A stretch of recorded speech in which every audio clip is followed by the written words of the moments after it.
Code Complete, capítulos 28, 29 y 30. O gestión de la construcción consta de 6 partes: fomentar buena codificación, manejo de la configuración, estimando plan de construcción, medición, tratando a los programadores como personas y control de administrador. En la primera parte tenemos fomentar una buena codificación. Ya que el código es la base principal de la construcción del software, una pregunta clave que nace es cómo fomentar prácticas de buena codificación.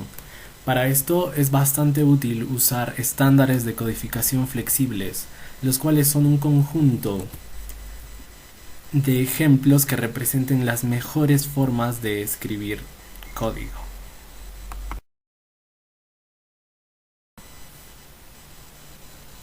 A continuación, tenemos técnicas para desarrollar una buena codificación. La primera nos dice asignar 2 personas a cada parte del proyecto. De esta forma, queda garantizado que al menos 2 personas piensan que el código escrito es legible y funciona correctamente. Revisar cada línea de código. Para esto se necesita de 2 colaboradores más aparte del propio programador. De esta forma nos da la seguridad de que en caso que el programador original abandone el proyecto, aún nos quedan 2 personas que están al tanto del código escrito hasta el momento. Y aparte nos da una buena calidad de código. Firmar los códigos. Esto se hace por un personal aparte que revisa los códigos y les da su aprobación mediante una firma. Publicar ejemplos de buena codificación. Gran parte de la administración del proyecto es comunicar sus objetivos claramente. Una forma de comunicarlos es circular buen código a todos tus programadores. De esta forma les estás dando un ejemplo de la calidad de código que tú estás esperando de ellos. El código debe estar disponible para todos. Hay algunos desarrolladores que sienten que el código que han escrito les pertenece, pero lo que debes hacerles entender es que el código resultante de su trabajo es parte del proyecto, por lo cual este debe estar disponible para todos. Premiar el buen código. Debes hacer premios para los desarrolladores con buenos códigos. Estos premios deben ser algo que el desarrollador desee. Y si tú no te consideras con la habilidad necesaria para juzgar un buen código, entonces no lo hagas. Deja que tu equipo lo haga en vez de ti. Y el código debe ser fácil de entender. Una forma de hacer esto es decirles a todos tus desarrolladores que tú debes ser capaz de leer y entender cada código escrito por cada uno de ellos. Manejo de la configuración. Es básicamente el manejo sistemático de los cambios, de manera que el proyecto pueda mantener su integridad a través del tiempo. También es conocido como control de cambios. Incluye técnicas para evaluar cambios propuestos, rastreo o seguimiento de los cambios y copias del sistema en varios puntos del tiempo. Si uno no hace un control de estos cambios, puede terminar escribiendo código para partes del sistema que serán eventualmente eliminadas, o escribir código que sea incompatible con las nuevas partes del proyecto, o no detectar bastantes incompatibilidades hasta el tiempo de la integración, lo cual nos puede generar bastantes retrasos. Requerimientos y diseños de cambios. Primero nos dice seguir un procedimiento de control de cambios. Al seguir este procedimiento sistemático, nos deja en claro que una vez que se ha hecho un cambio es porque ha sido evaluado y ha sido considerado de que es muy beneficial para el proyecto. Manejar propuestas de cambios en grupo. Es muy fácil tener ideas de cambios durante el proyecto e implementarlas si es que son pequeñas. Pero el problema es cuando surge una idea buena, pero uno está retrasado en el proyecto, lo cual va a generar que uno no pueda implementarla. Así que lo mejor para solucionar este problema es ir anotando todos los proyectos de cambios que uno tenga, no importa lo pequeño que sean, para una vez que uno tenga tiempo revisarlos todos y escoger los que beneficien en mayor parte al proyecto. Estimar el costo de cada cambio. Cada vez que el usuario, tu jefe o tú estén tentados a hacer un cambio en el sistema, se debe de estimar su costo y tiempo que genere, desde sus requerimientos hasta el retesteo del sistema en sí. Ser precavido con altos volúmenes de cambio. Mientras que existen algunos cambios que hasta cierto grado son inevitables, un alto volumen de cambio nos indica que los requerimientos, la arquitectura o los diseños de alto nivel de nuestro software no han sido hechos de una manera lo suficientemente correcta como para ser implementados. Por lo que tenemos que regresar hasta estos y rehacerlos de nuevo para poder continuar con el proyecto. Establecer un tablero de control de cambios. En este tablero van a estar puestos todas las propuestas de cambio que se hagan, las cuales van a ser revisadas en una sesión por todo el grupo para ver si van a ser aprobadas o no. Cambios en el código del proyecto. Se necesitan herramientas que rastreen los múltiples cambios que se hacen a través del tiempo en el código. De esta forma no se pierde el código mientras varias personas trabajen simultáneamente en él, sino que se junta o se mezcla. El código es fácil de subir. Se tiene acceso a las versiones anteriores de cada archivo. Cada archivo aparte tiene su lista de cambios. Y también el programa en sí nos da varias copias de respaldo de todo el proyecto a través del tiempo. Parte 3. Estimando plan de construcción. Se pueden usar enfoques algorítmicos como el modelo de estimación de Barry-Boehm o COCOMO. También es bueno recibir la estimación de expertos. Es bueno estimar el proyecto en pequeñas partes y luego ir juntando todo. Y en caso se tengan proyectos anteriores, también se deberían de tomar estos como referencia. Estimar la cantidad de construcción. Esto se puede estimar sabiendo qué tanto tiempo se va a dedicar al diseño, código, corrección de errores y pruebas del software. Esta cantidad de tiempo varía dependiendo del tamaño del software a realizar. Luego tenemos 3 ideas sobre qué hacer si estás retrasado de acuerdo al plan del proyecto. La primera nos dice confiar en que te pondrás al día. Esta es una forma bastante optimista de pensar, puesto que está asegurado, verificado, que mientras se acerca el fin del proyecto el software tiende a retrasarse más. Expandir el equipo. Esto no siempre es una buena idea, puesto que el equipo nuevo tiene que empezar a familiarizarse con el código y pasar por un periodo de entrenamiento para empezar a desarrollar código, lo cual no es bueno para el proyecto, pero en algunos casos resulta relativamente bueno, puesto que pueden agregar o ayudar en pequeñas cosas. Y la última, reducir el alcance del proyecto. De esta forma puedes ir eliminando algunas cosas que no son tan necesarias, puesto que al comienzo en el plan del proyecto debes centrarte en 3 cosas. Cosas que el proyecto debe tener, que serían buenas que tenga, y cosas opcionales.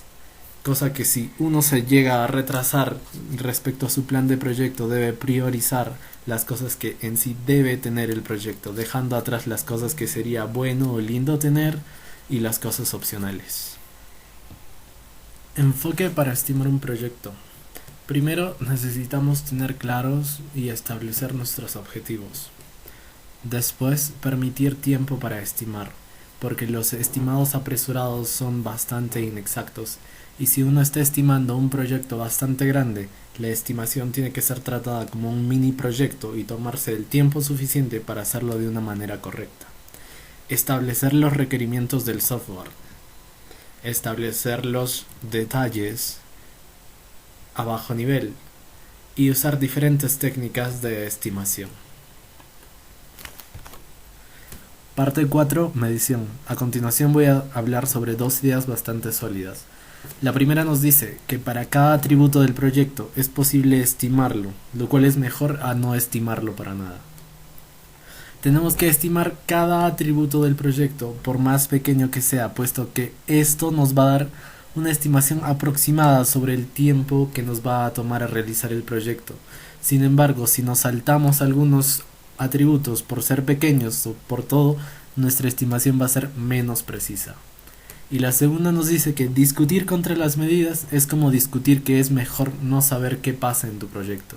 Uno tiene que estar al tanto de lo que pasa en su proyecto y saber cuánto se va a demorar cada parte, por más que sea corta, por más que no sea tan relevante sobre el proyecto. De todas maneras es necesario saber cuánto tiempo determinado nos va a tomar hacer cada parte del proyecto. Medidas que se han encontrado útiles. Primero tenemos el tamaño, el cual se basa en el número total de líneas escritas, el número total de líneas comentadas, el número de clases, el número de declaraciones y el número de líneas en blanco. Tenemos la calidad. La calidad mide el número de defectos, el número de defectos por clase y el promedio de defectos por un número estimado de líneas, como por ejemplo el promedio de defectos cada 1000 líneas de código escritas. Después tenemos la productividad, la cual mira más o menos las horas trabajadas en el proyecto, las horas gastadas por cada clase, las horas gastadas por cada método dentro de las clases. La mantenibilidad se basa en el número de métodos públicos que tiene cada clase, el número de métodos privados, el número de parámetros pasados a cada método, el número de variables locales. Y por último tenemos el rastreo o seguimiento de los errores, el cual se encarga de ver la severidad de cada error, su localización, su origen y la forma en que estos errores son corregidos. Punto 5. Tratando a los programadores como personas. Antes de empezar a hablar sobre el tema, me gustaría que nos centremos en esta imagen, la cual nos representa en cómo emplea un programador, un desarrollador, su tiempo a través de una semana. ¿Cuántas horas a la semana gasta? Como podemos ver en la línea verde, se identifica que el programador gasta 19 horas, casi 2 horas y media diarias para programar, para escribir código. Y con esto nos damos cuenta de que el programador no es una máquina que va a estar generando código constantemente todo el día, sino que también necesita otras cosas que hacer y necesita de bastantes factores para poder optimizar su forma de pensar y optimizar su forma de escribir el código. Para esto hay una gran variación en desempeño y calidad. Según estudios, no existe ninguna relación entre la experiencia que uno tenga programando con la calidad de código que va a salir de esta persona. De ahí tenemos la variación grupal.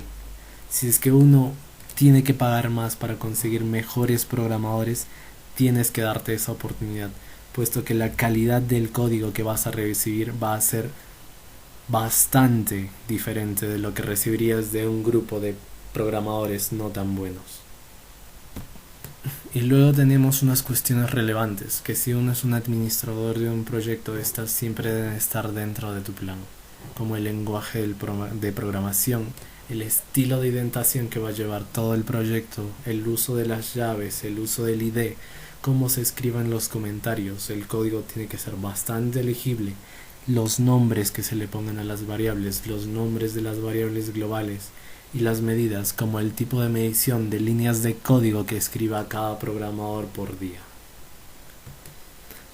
Otro aspecto que ayuda bastante en la realización del proyecto es el ambiente físico. El programador tiene que tener una cantidad de espacio bastante grande, el lugar tiene que ser tranquilo, tiene que haber privacidad, tiene que estar libre de interrupciones, tienen que ser lugares en los que el programador se sienta cómodo, puesto que de esta forma se optimiza la forma en que éste pueda trabajar. Y el punto número 6, control de administrador. Aquí vamos a hablar de las formas de lidiar con tu manager en caso de que éste no sea bueno. Lo primero es plantearle ideas sobre lo que deseas hacer, cosa que él las puede escuchar, analizar y decirte si está de acuerdo o no.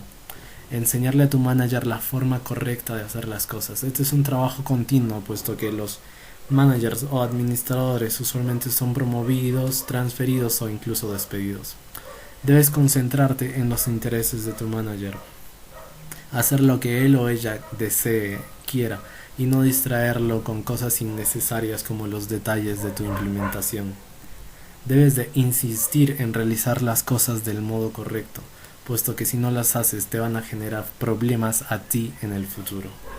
Y en caso de que no puedas lidiar con tu manager, no te queda otra más que encontrar otro. El término de integración se refiere a un proceso complejo en la creación de software y se encarga de combinar componentes separados dentro de un solo sistema. Esto puede llegar a durar desde una mañana en proyectos pequeños, así como semanas a meses en proyectos largos. Este tema también está relacionado con la secuencia de construcción de cada componente, dado que si queremos construir e integrar software en un orden incorrecto, va a ser más difícil de codificar, más difícil de testear y también de hacer debugging. Estos son algunos de los beneficios de que podemos esperar al hacer un proceso de integración cuidadoso y eficiente. Uno de ellos es de que la cantidad de errores en nuestro programa va a bajar tremendamente, ya que vamos a tener un control de la eficiencia de nuestro programa desde el inicio. Esto hace que su detección sea rápida. A su vez va a haber una mejor relación con el usuario, ya que desde una etapa temprana de desarrollo le vamos a poder presentar un programa que ya está corriendo. También se favorece el aumento de la moral del programador.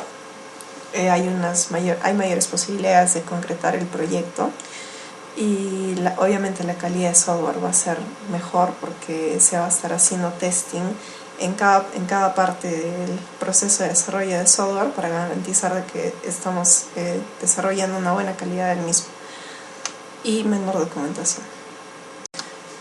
Ahora hablaremos de la frecuencia de integración. El proceso de integración se puede dar de dos maneras. Una de ellas mediante un proceso de integración por fases y el segundo se basa en un enfoque incremental. Ahora empezaremos hablando de la integración por fases, la cual tiene tres partes principales. El primero de ellos es el desarrollo por unidades, el cual se encarga de hacer el diseño, codificación, testeo y debugging de cada una de las clases por separado. El segundo paso es la integración del sistema, que combina las clases dentro del sistema en su totalidad.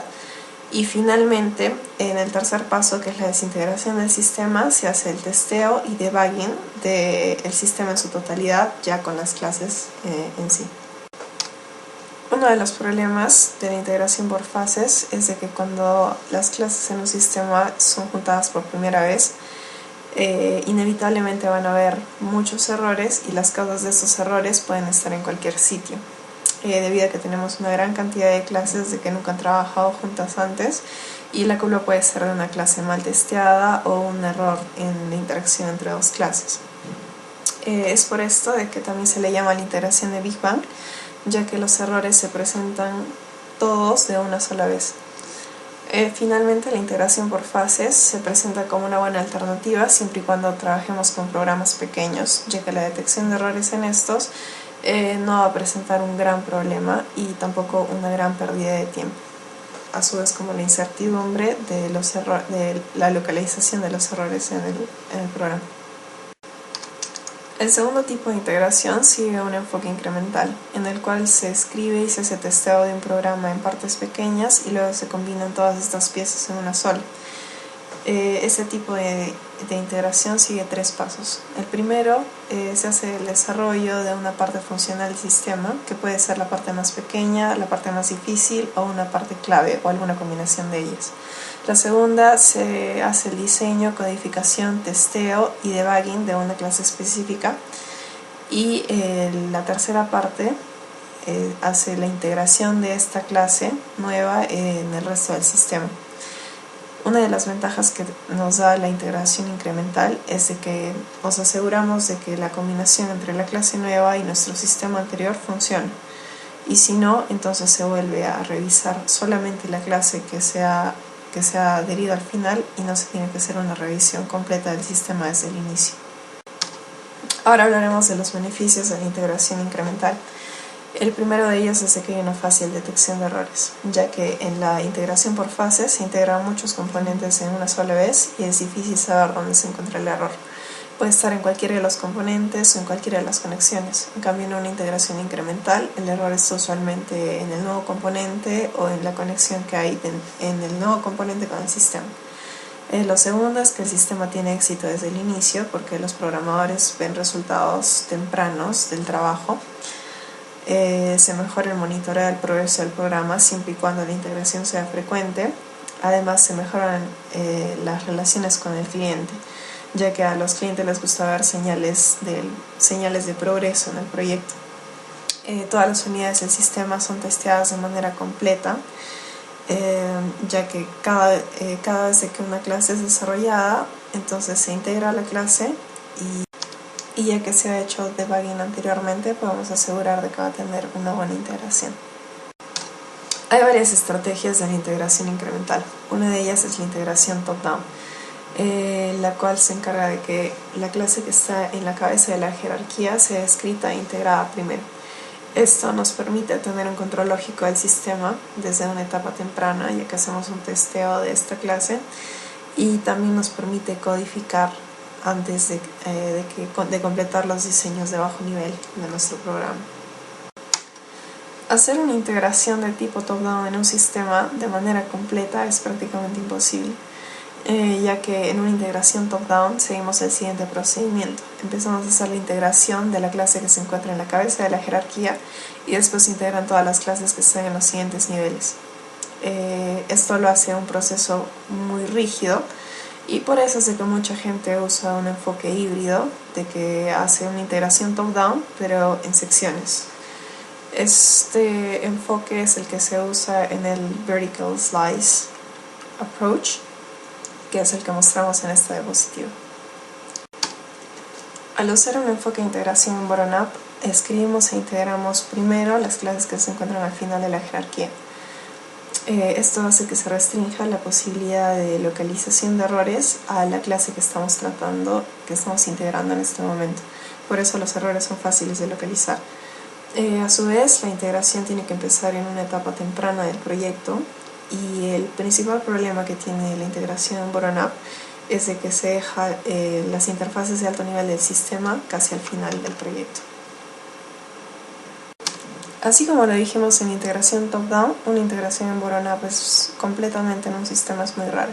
Es por eso que se usa un enfoque híbrido, que es el que presentamos en esta diapositiva, que es la integración en bottom-up, la cual se encarga de hacer el mismo procedimiento, solamente que por secciones. Seguidamente tenemos la integración por sándwich, la cual es una combinación entre los enfoques de top-down y bottom-up. En este enfoque lo que primero se hace es integrar las clases que se encuentran en la cabeza de la jerarquía, que son las clases de alto nivel, y luego se integran las clases que se encuentran al final de la jerarquía, que son usualmente las clases de interfaz. Las clases que se dejan al final son las que se encuentran en los niveles intermedios, así como podemos apreciar en la diapositiva. Ahora tenemos la integración orientada a riesgos, la cual es muy parecida a la del sándwich en el sentido de que se encarga de tratar de evitar tener un sistema que solo se basa en un enfoque top-down o solamente en bottom-up. En este caso, lo que hacemos es decidir cuáles de las partes del sistema son las más difíciles de implementar y esas son las que hacemos al inicio.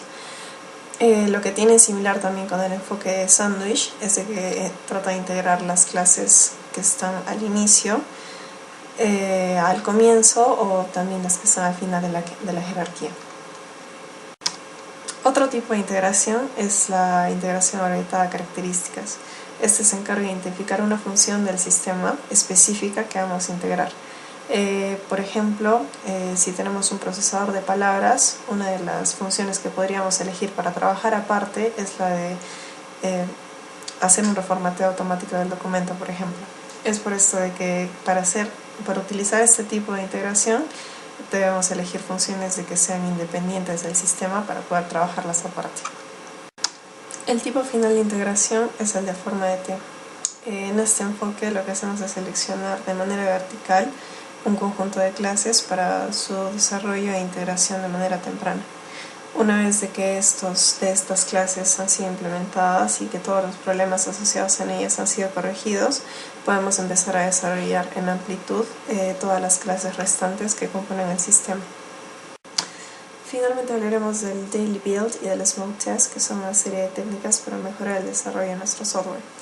En primer lugar tenemos el build diario, lo cual nos permite hacer un análisis de defectos mucho más rápido, ya que cuando el producto es testeado todos los días es más fácil de decir por qué el producto no está funcionando en un día dado.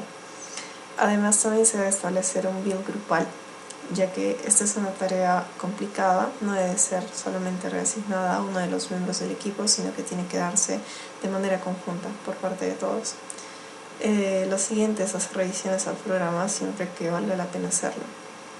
Esta es una parte que tiene que ser tomada con mucho cuidado, ya que si se hace un uso infrecuente del smoke test, nuestro trabajo puede estar en riesgo. Y bueno, finalmente hacer que el smoke test del código de cada programador sea requerido antes de agregarlo al sistema. Esto significa de que si uno de los programadores no hace un correcto uso del smoke test, provocaría de que todo el trabajo en conjunto esté en riesgo. A continuación, el capítulo 30, Programming Tools, herramientas de programación, que consta de 6 partes: herramientas de diseño, de código fuente, de código ejecutable, orientadas al entorno, construyendo tus propias herramientas y herramientas de fantasía o fantásticas. El primer punto, herramientas de diseño, son herramientas gráficas que crean diseños de diagramas. Son herramientas que nos permiten expresar diseños de notaciones gráficas comunes, como lo son UML, arquitecturas, cuadros de jerarquía, diagramas de entidad-relación, diagramas de clase. Y estos no son solo lujosos paquetes gráficos, sino que nos ayudan de distintas formas. Nos ayudan a verificar la consistencia de nuestro diseño, e incluso algunas herramientas nos permiten generar código directamente desde nuestro diseño. El punto 2, herramientas de código fuente.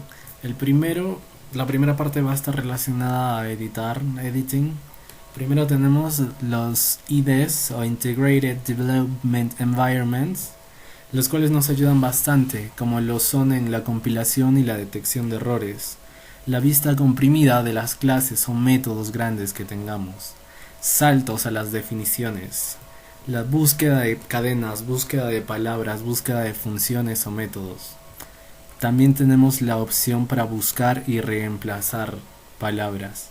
También nos permite la edición de múltiples archivos simultáneamente. Algunos IDEs también poseen indentaciones inteligentes, nos ayudan con los templates, nos ayudan con los matching entre las llaves y muchas otras cosas más. En el caso de que estemos usando un editor que no posee estas herramientas, siempre se pueden reemplazar por algunas herramientas suplementarias que pueden hacer este trabajo. Estas herramientas son muy útiles para la búsqueda de ocurrencias en clases o en funciones. Por ejemplo, tenemos para buscar y reemplazar.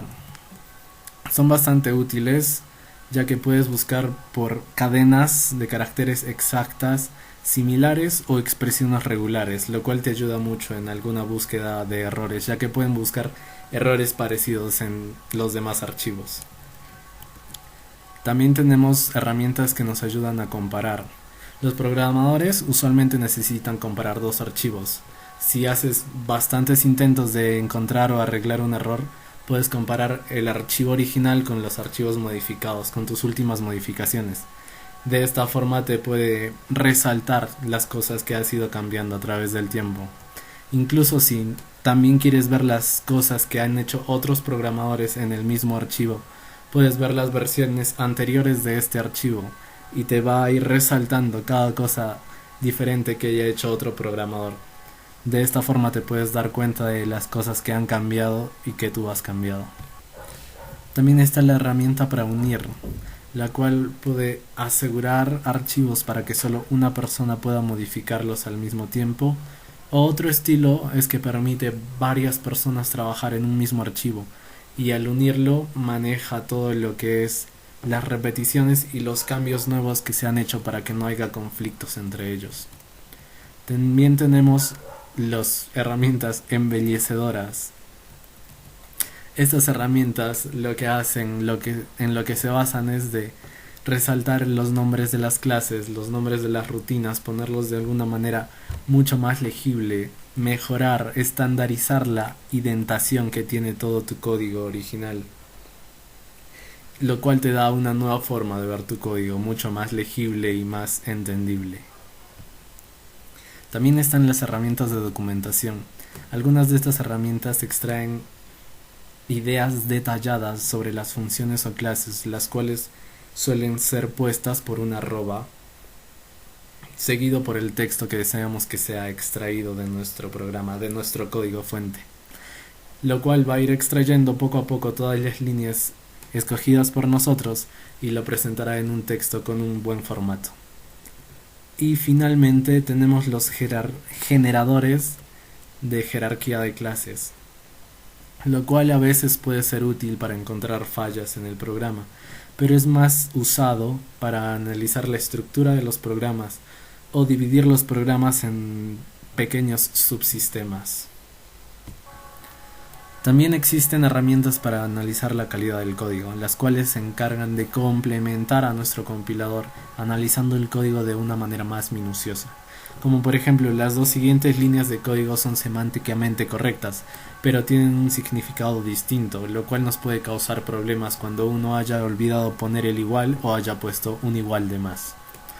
También existen herramientas para verificar los reportes de métrica. Estas herramientas se encargan de analizar nuestro código y reportar su calidad. Como por ejemplo, pueden reportar la complejidad de cada función o de cada clase. De esta manera uno puede darse cuenta dónde debe ir para revisar, testear o rediseñar algunas funciones. También cuentan las líneas de códigos, de las declaraciones, los comentarios, las líneas en blanco y todas las funciones, una por una. También asocian defectos, los cuales puedes asociarlos a los que los corrigieron o a los que los hicieron. También tenemos las herramientas para refactorizar código fuente. Primero está el refactorizador, el cual se encarga de cambiar cuando nosotros encontremos alguna función o clase con un nombre que nos parezca incorrecto para nosotros. Lo podemos cambiar.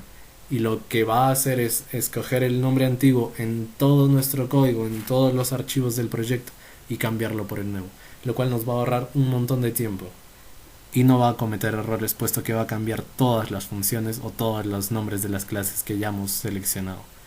Después tenemos al reestructurador, el cual se encarga de generar código a través de diseños. Lo malo de esto es que si la lógica del diseño no es correcta, el código resultante de esta tampoco lo va a hacer. Usualmente se usa para casos generales, o si se usa en todo, solo se usa como una fuente de inspiración, como un modelo a seguir para realizarlo el código uno mismo. Y por último tenemos el traductor de código. Son herramientas que nos ayudan bastante cuando uno desee trasladar un gran código desde un lenguaje hasta otro, puesto que estas herramientas se encargan de hacer eso, de traducir desde un lenguaje hacia otro. Ahora hablaremos de las herramientas que nos ayudan a la creación del código. Una de ellas es Make, la cual está asociada con Unix y con los lenguajes de C y C++. El propósito de este es el de minimizar el tiempo necesario para crear versiones actuales de todos nuestros archivos objetos.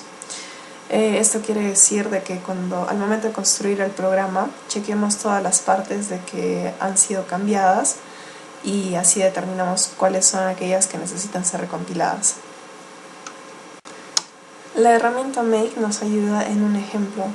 Digamos que tenemos un programa que tiene 25 archivos y solamente 5 de ellos han sido cambiados. Por lo tanto, solamente va a recompilar esos 5 finales y los otros 20 restantes. Gracias a este comando se va a saber de que no necesitan ser recompilados. Otra de las opciones que tenemos para tener un código de alta calidad en un periodo corto de tiempo es, aparte de escribirlo, podemos comprarlo. Para esto hay muchas librerías de bastante calidad en muchas áreas, por ejemplo en contenedores de clases, en servicios transaccionales, por ejemplo de internet, herramientas de compresión de datos, algoritmos para modelado de imágenes, operadores matemáticos. También podemos encontrar librerías para el internet, para seguridad, herramientas de encriptación, para texto o también para teléfono o para fax. Los generadores de código son herramientas que escriben el código por nosotros y estas están usualmente integradas en los IDEs. Estas herramientas están más orientadas al uso de aplicaciones en base de datos, a las interfaces de usuario y a los compiladores. Y obviamente el código que generan es mejor que el código que podríamos hacer nosotros, un programador humano. Además, estos generadores de código son bastante usados para la creación de prototipos y un código de producción. Además, hay otras herramientas que permiten la creación de programas de instalación. Usualmente tienen soporte de creación de discos, de CDs, DVDs e instalación en la web. Lo que este tipo de programa nos permiten es chequear si ya existen archivos en instalaciones previas y además el chequeo de versiones continuamente. Los preprocesadores macros son bastante usados en lenguajes como C++, y de lo que se encarga es de la declaración de variables globales de que van a servir de reemplazo a otras variables cuya estructura puede ser un poco más complicada. Entonces una de las ventajas que tiene es de que nuestro código va a ser mucho más leíble y a su vez modificable, ya que si tenemos que cambiar alguna parte del código solamente tenemos que ir a un lugar en donde está declarado y no a todas las partes del código en donde aparece. Además también tenemos herramientas que nos ayudan a la detección de errores. Una de las cosas que nos ofrecen son los mensajes de warning del compilador. También hay comparadores de archivos que comparan diferentes versiones del código fuente. Y también hay debuggers que son interactivos, que se encargan de hacer un análisis de software y de hardware. En la siguiente diapositiva vamos a ver herramientas que nos van a ayudar a hacer un testing efectivo. En primer lugar están los frameworks de testeo automático como JUnit, NUnit y CppUnit, los cuales son los más usados. Además también hay software de detección de errores y registro de casos de testeo. Los perfiladores de ejecución se usan para poder analizar nuestro código mientras que corre y nos dice cuántas veces una de las líneas es ejecutada y cuánto tiempo el programa se demora en ejecutar cada una de esas líneas. Es por eso que nos da una mirada dentro del programa acerca de cuáles son los puntos débiles del mismo. Y finalmente vamos a hablar acerca de los scripts, los cuales en algunos sistemas se les llaman los archivos batch o los macros. Un ejemplo de ellos que podemos observar en las diapositivas es un código en el cual queremos guardar un archivo y encriptarlo y desencriptar. En este caso, al momento de escribirlo, escribimos un password y se va a desencriptar. Y para volver a guardarlo, se vuelve a encriptar. Este password está representado en el código, en la parte donde vemos el signo de porcentaje y el número 1, en donde obviamente el 1 representa el password, sin embargo no se va a escribir por razones obvias. Y como último punto, herramientas de fantasía o herramientas fantásticas.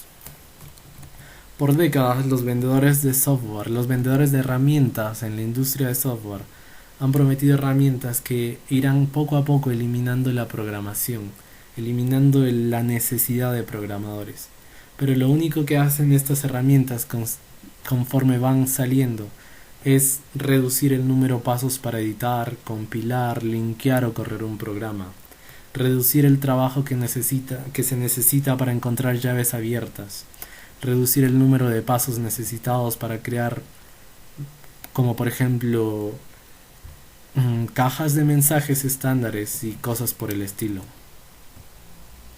Cada vez que una de estas herramientas sale al mercado empieza a demostrar que efectivamente se gana productividad, pero asumiendo que eventualmente eliminarán la necesidad de programar.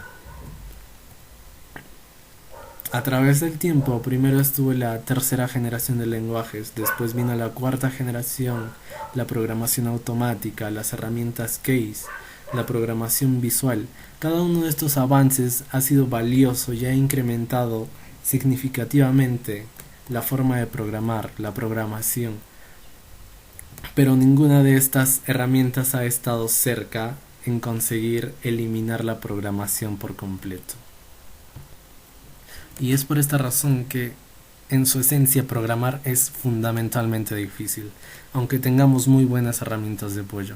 No importa qué herramientas tengamos disponibles, los programadores siempre van a tener que pelear contra el problemático mundo real. Tendremos que pensar rigurosamente sobre las secuencias, dependencias y excepciones. Tendremos que lidiar contra los usuarios que no pueden aclarar sus mentes para saber qué es lo que necesitan. Tendremos que pelearnos contra las interfaces mal definidas hacia el software o hacia otro hardware.